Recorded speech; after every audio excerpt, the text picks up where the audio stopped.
के माहौल है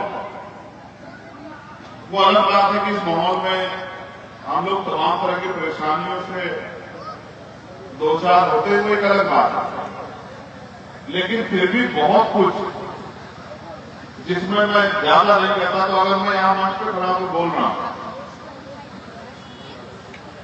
ये इस बात को रखने का अधिकार इस संविधान ने मुझे दिया है। आज अगर अमित जैसे नौजवान भी विधानसभा की तरफ विधानसभा में जाना चाहते हैं, चुनाव लड़ रहे हैं, तो ये संविधान की देन है। और तुम जैसे लोग जो जिनके कंधों पे इस क्षेत्र को आगे बढ़ाने की जिम्मेदारी है और वो अपना काम ना करके इन फोटोओं में वीडियो में नारों में उलझे हो, तो जब चुनाव बीत जाएगा तो फिर जब मार पड़ेगी तो फिर रोते रहना, चिल्लाते रहना कि हमारे यहाँ सड़क नहीं है, हमारे यहाँ बिजली नहीं है, हमारे यहाँ पानी नहीं है, हमारे मकान डूब रहे हैं, हमें मार पड़ रही है, हमारे बच्चों का बलात्कार हो रहा है, हमें खींचा जा रहा है। क्योंकि जब मैं आज समझाने के रूप में हूं तब तो तुम आगे खड़े हो गए इस तरह की चीजों की डटे हुए।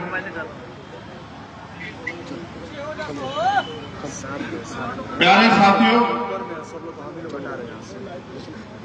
मैं चाहता था कि मैं चेनारी आऊं अमित की मदद करने के लिए। उसका कारण, अमित और हम एक जैसे हैं। मैं जानता हूं कि ये बहुत पैसे वाला नहीं है, इसके पास बहुत साधन नहीं, इसके पास उस तरह के रिसोर्स नहीं जिस तरह के चुनाव में चाहिए। लेकिन मैं जानता हूं, क्योंकि मैंने अमित को पिछले 8-9 साल से देखा, अमित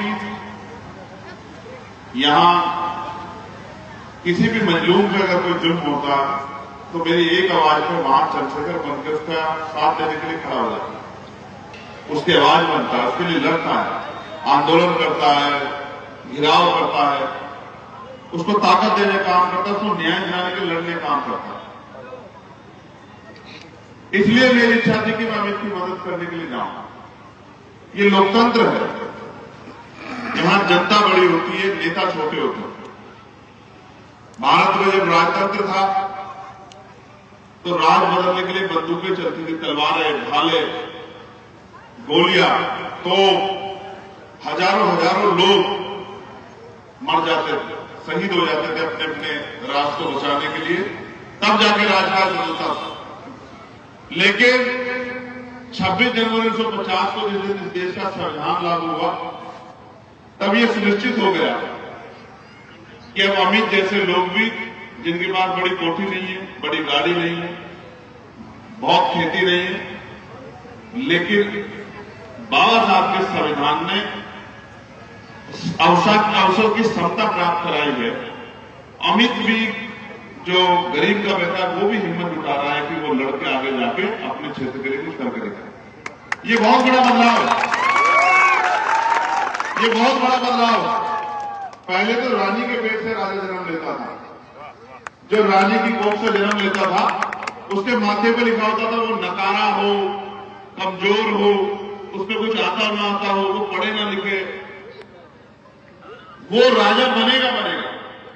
लेकिन जिस दिन संविधान लागू हुआ उस दिन बाबा साहब अम्बेडकर ने रानी का पेट चीर दिया। उन्होंने कहा, राजतंत्र में आपके पास राज था, आपने जनता के लिए को मौका नहीं दिया, आपने बांध दिया कि यही आदमी आगे बढ़ेगा, बाकी लोग उसके पीछे खड़े रहे। तो आज मैंने संविधान के जरिए उस रानी का पेट चीर के ये व्यवस्था कर दी है कि जिसमें हिम्मत होगी, जिसमें काबिलियत होगी, जिसमें क्षमता होगी, जो लड़ सकता होगा, वो मैदान में जाएगा। अगर वहां की जनता उसका साथ दे देगी तो वो विधानसभा लोकसभा में जाएगा। मुझे नहीं पता अमित की आर्थिक स्थिति क्या है, लेकिन मैं अपने बारे में बता देता हूं। हो सकता है अमित की और मेरी आर्थिक स्थिति में बहुत बदलाव ना हो। मैं भी लोगों के बीच में गया, लोगों से मदद मांगने, क्योंकि जनता बड़ी होती है, ये जनता की अदालत है। जब मैं गया तो मैंने लोगों से कहा कि आपको मुझे एक मौका देना चाहिए। मैं 12-15 साल से सड़कों पे हूं, कोई ऐसा आंदोलन नहीं है देश में जब किसी कमजोर के ऊपर लाठी चली हो सरकार की और हम लोग ना खड़े हो। कोई ऐसा आंदोलन नहीं, एनआरसी का आंदोलन हो, सीए का आंदोलन हो, वक्फ का आंदोलन हो, जब नासिर जुनैद का कत्ल किया गया, मौबेजती हुई झारखंड में, कोई ऐसा मामला नहीं जहां हम लोग ना लड़े, न जाति न धर्म, जिसके साथ जुल्म उसकी आवाज बनने का हम लोगों ने किया। 2 अप्रैल का मामला, दरभंगा की ज्योति पासवान का बिटिया का मामला, कोई ऐसा मामला नहीं जिसमें हम लोग ना लड़े। चाहे पढ़े लिखे नौजवानों को रोजगार दिलाने का मामला हो, भ्रष्टाचार के खिलाफ मजबूत आवाज बनने का मामला हो, हमने अपनी तरफ से पूरा प्रयास किया। एक कमी तो है अमित में कि इसके न पिताजी एमएलए रहे, न इनके माताजी एमएलए रहे, न इनके दादाजी मंत्री रहे, मुख्यमंत्री रहे। इस वजह से आप अमित को कमजोर रख सकते हैं, लेकिन मैं चैलेंज करके कहता हूं कि जितने प्रत्याशी यहां मैदान में हैं, आप स्टेज सजा लो, अगर संघर्ष में उसका मुकाबला कर ले तो मैं कह दूंगा कि आप अमित का साथ मत दें। ये लोकतंत्र का वो समय है, वो पड़ाव है, हर नेता को आपके बीच में आना। और बाबा साहब इतनी बड़ी ताकत आपको देख गए हैं कि जो आपकी बस्ती में घुसना नहीं पसंद करता, जो दिन रात आपके लिए बुरा सोचता है, जो आपके बीच में नहीं आना चाहता, वो भी आपके पैर छूने, आपके पैर पकड़ने, आपको भाई कहने, भाईचारा बनाने आएगा। एक तरफ वो लोग हैं जो चुनाव लड़ने आएंगे, एक तरफ वो लोग हैं जो पिछले लंबे समय से आपकी सेवा कर रहे हैं। पार्टी ने अमित को इसलिए मौका दिया कि पार्टी चाहती है कि महापुरुषों का सपना पूरा हो। सिर्फ पैसे वाले लोग नहीं आगे बढ़े, मेहनत करने वाले लोग भी आगे बढ़े। इसलिए हम लोग आज इसकी सभा में, इस नुक्कड़ सभा में पहुंच के यहां आपसे बात करें। प्यारे साथियों, ये लोकतंत्र का वो पड़ाव है, हर आदमी आपके बीच में आएगा, आपके आगे हाथ भी जोड़ेगा, अपने लिए बड़े आपसे बड़े बड़े वादे भी करेगा और जरूरत की बात करेगा। आप महसूस करके देखो, जितने वादे वो आपसे कर रहा है, अगर इनमें से एक भी पूरा ना करे, आप उसको कुछ नहीं कर सकते। 5 साल वो एमएलए बन के मौज करेगा, आप उसको कुछ नहीं कर सकते और आप उसके आगे हाथ जोड़ोगे। आज वो आपके आगे हाथ जोड़ रहा है। लोकतंत्र इतना खूबसूरत है कि आप 100 रुपए का सामान खरीदोगे, सामान अच्छा नहीं है तो उसके खिलाफ दुकानदार से शिकायत कर सकते हो कि भाई अपना सामान वापस पकड़, मेरे पैसे ला, तेरा सामान अच्छा है, जो तुमने लिखा था कि इससे ये हो जाएगा, ये हो जाएगा, ये हो जाएगा, ये नहीं। या फिर ये कहिए, अगर वो नहीं सुने तो आप कोर्ट जा सकते हैं, जाके कह सकते हैं मैंने सामान खरीदा, जो सामान में खूबियां लिखी थी वो नहीं, और कोर्ट आपको सुनेगा। लेकिन जिसको आप वोट दे रहे हो, वो 5 साल अगर आपको मिले भी ना, अपना दरवाजा बंद कर ले आपको देख के, जीतने के बाद, हारने के बाद, तो आप